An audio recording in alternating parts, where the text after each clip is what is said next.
Hello and welcome back to the deep dive. It is so wonderful to have you with us today. It's great to be here. We have a really practical and I think a pretty inspiring topic on the table. Yeah. Since we're looking at a fresh start, we are focusing on something very special today, the new year. Right. But, even if you're listening to this in, say, July, these principles are totally timeless. That's a great point. There's a specific energy in the air right now, though, isn't there? It's that feeling of looking forward. Exactly. And our source material for this deep dive, it just captures that spirit perfectly. It starts with this beautiful analogy that really stuck with me. Oh, I know the one you mean. It describes the new year as a fresh page in a notebook. You know that feeling, right? I love that feeling. When you go to the store, you buy a new notebook and you open it up, and the paper is just perfectly white and clean. It feels like everything is clean. Right. And more importantly, everything is possible. You haven't made any mistakes on that page yet. It's just pure potential. But, and here's where it gets interesting and honestly a little bit tricky. The source highlights a big conflict right away. We have all this enthusiasm. We want to learn English. We want to be healthy. We want to work hard. But often our actual daily life is, well, It's chaotic. totally chaotic. That's the word. That is the core problem the author identifies. We have the ambition, the what, but we completely lack the how. And ambition without a plan, it just leads to chaos. You run around trying to do everything and you end up doing, well, nothing. So today we are fixing the how. We're diving into a guide called My Daily Routine for the New Year. And the source defines a routine in a really helpful way. It's not a strict schedule or like a prison. Yeah. It says a routine is like a map. A map. I love that. Think about it. If you're walking through a strange city, maybe visiting New York or London for the first time, you need a map so you don't get lost. Of course. Your day is exactly the same. Without that map, you get lost in distractions, emails, other people's needs. A routine shows you where to go. Okay, so let's unfold this map. We're going to break the day down into 4 specific parts, just like our source does. We've got the morning, the workday, the afternoon, and the night. It's a full roadmap for a successful day. And for our listeners learning English, you should pay close attention because the source uses some really specific vocabulary and idioms that are just perfect for describing daily life. Okay, let's unpack this. We start with the morning, specifically the first 60 minutes after you wake up. According to our source, most of us, and I am definitely guilty of this, make a huge mistake immediately. This is what they call the secret killer. The secret killer. That sounds incredibly dramatic. What on earth is it? It's the smartphone. Specifically, that habit of looking for your phone under your pillow the second you open your eyes. Oh no, I feel seen. You turn off the alarm and then boom, you're scrolling through Instagram, you're reading the news, checking messages. I think we're all guilty of this. It's almost a reflex, but why is it called a killer? That seems a little strong. It kills your focus. The source explains that when you check your phone right away, your brain becomes reactive. And that's a key word here. Reactive. You're reacting to other people's messages, other people's photos, and, often bad news. You let the world into your head before you've even stepped out of bed. That makes so much sense. You're not thinking your own thoughts. You're just thinking about what someone else posted. You're starting your day on their terms, not your own. Precisely. So there's a rule. Tip number 1 is the no phone zone. A no phone zone. It's a strict rule. For the first 30 to 60 minutes of the day, do not touch the phone. Leave it in another room if you have to. 60 minutes sounds like a long time for some people. If we aren't scrolling, what should we be doing? The source gives us 3 specific steps to fill that time. Okay, step 1 is light and air.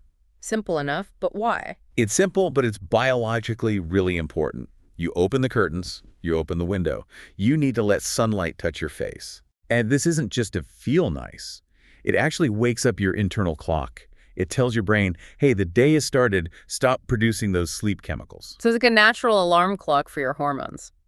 Okay, step 1 is light. What's step 2? Step 2 is hydration. Ah, and this brings us to one of my favorite analogies in the source. It says your body is like a plant. It's so true. I mean, think about it. You've been sleeping for 8 hours. You haven't had any water. You are basically a dehydrated houseplant. A wilting houseplant. Exactly. If you don't water a plant, it wilts. Your body and your brain are the same. If you feel tired or have a headache in the morning, it's often just because you need water. The source suggests something specific here, right? Not just cold water from the tap. Correct. It suggests warm water with lemon. It describes it as feeling like a spa for your energy. It's gentle on your stomach and wakes up your digestive system. Plus, you get that vitamin C from the lemon. A morning spa. I like that. Okay, so we have light, we have hydration. What is step 3? Step 3 is movement. Now, don't worry, this does not mean you have to run a marathon or lift heavy weights. Oh, good, because I am not ready for a marathon at 7 a.m. Neither am I. The source is very clear. Just 5 minutes of stretching. Reach for the sky, touch your toes, roll your neck. You're simply sending a little signal to your muscles that says, hey, it is time to wake up. So that's the morning map. No phone. Light, water, stretch. It sounds very calm. It sets the tone for the whole day. Instead of chaos, you have control. You're acting, not reacting. Okay, moving on to the second part of our day, the workday. And this applies whether you're studying English, working in an office, or managing a household.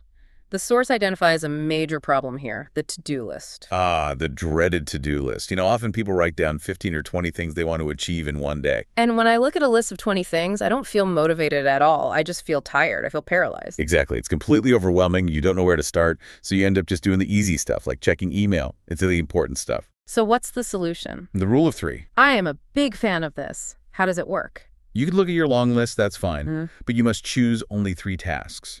These are the most important things for the day. If you finish these 3, the day is a success. It forces you to prioritize. You really have to ask yourself what actually matters today. But which 3 do you choose? This is where it gets really interesting. The source introduces a strategy called eat the frog. Eat the frog. It's a very famous English idiom. And for our listeners who might be a bit confused, we are not talking about eating actual frogs. No, absolutely not. Please do not eat frogs. In this context, the frog is just. It represents the most unpleasant, the most difficult, or maybe the scariest task on your list. The thing you really don't want to do. Like maybe it's a difficult phone call, or for our listeners, a really complex English grammar exercise. Precisely. And the strategy is to do that task first. Before you check email, before you tidy your desk, you eat the frog. Why first? Why not save it for later when I'm, warmed up? It all comes down to willpower.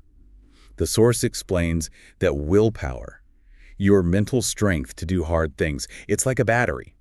In the morning, your battery is full. Okay. You have the strength to do that difficult project. But as the day goes on, every little decision you make drains that battery.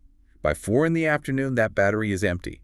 If you save the frog for the afternoon, you will likely just push it to tomorrow. Do it while you're strong.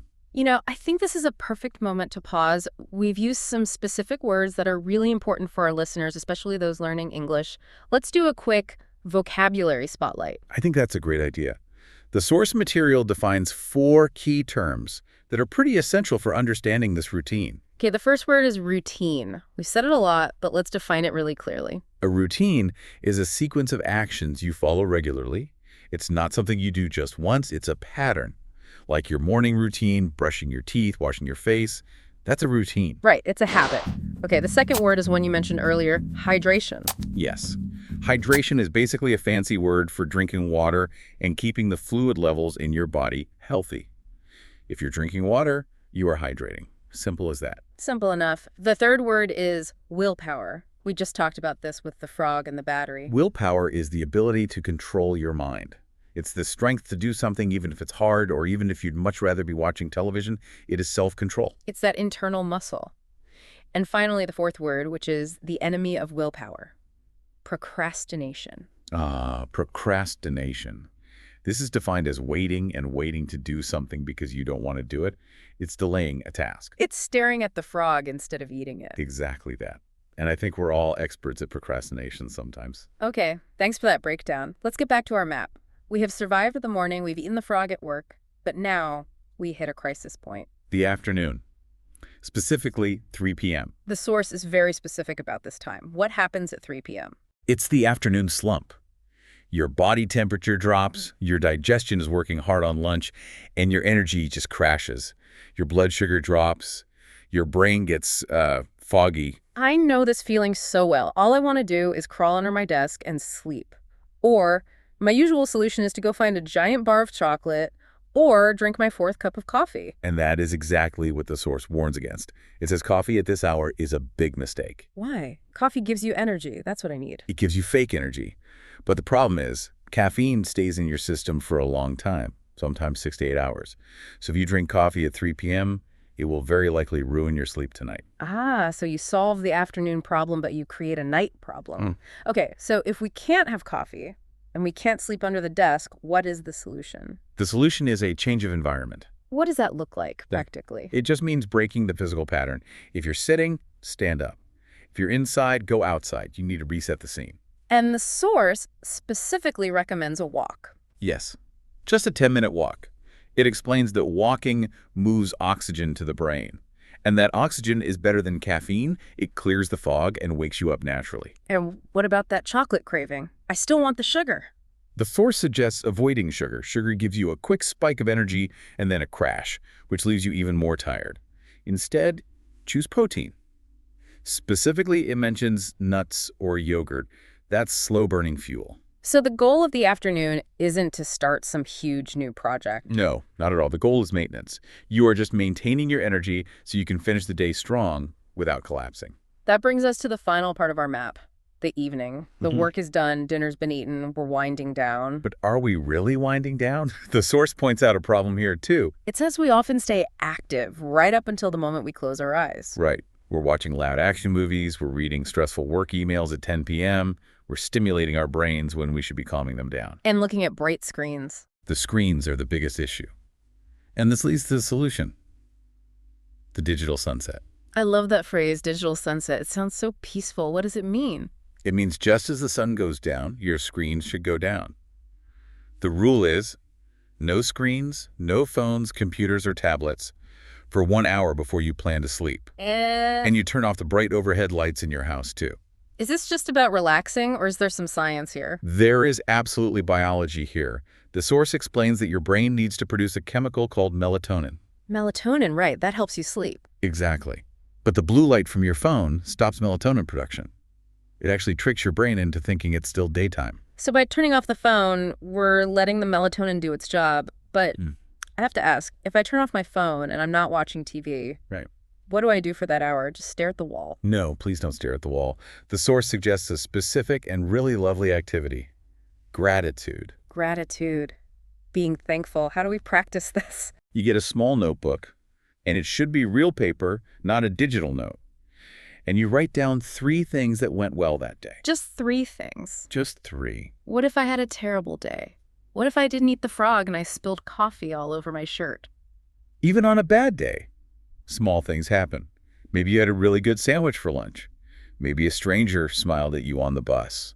Or maybe, since we're talking to learners, you learned 5 new English words. I see. So it forces you to find the good, even in a bad day. It shifts your focus from what went wrong to what went right. Exactly. It makes the gratitude real. And the source says this leads to a feeling of contentment. Contentment. That's a beautiful word. It is.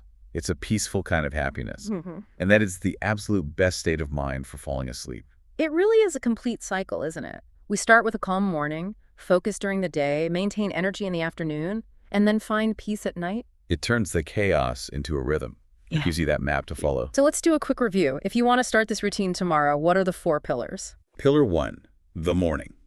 Create a no-phone zone and focus on light, water, and stretching to wake up your body. Pillar 2, the work day. Use the rule of 3 to prioritize and eat the frog. Do the hard thing first while your willpower is high. Pillar 3, the afternoon. Fight the slump with a change of environment. Get oxygen by taking a walk and eat protein, not sugar. And pillar 4, the evening, a digital sunset. Turn off the screens and write down 3 things you were grateful for. It sounds pretty achievable when you break it down like that. It really does. But we know that changing habits is hard, so we have a little challenge for you, the listener. We want you to think about this routine. Which part of it sounds the hardest for you? Yeah, is it the phone? I know for me, not touching the phone for an hour in the morning is really, really difficult. I feel like I'm missing out on something. Or maybe it's the exercise. Or maybe giving up the screens at night. Identifying the hard part is always the first step to fixing it. Absolutely. And remember, learning English and building a new routine is a journey. It doesn't have to be perfect on day 1. Just keep trying. As the source says, Happy New Year, everyone. Yes, Happy New Year. We hope this map helps you navigate your days with a little less chaos and a lot more success. Thank you for listening, and we'll see you in the next deep dive.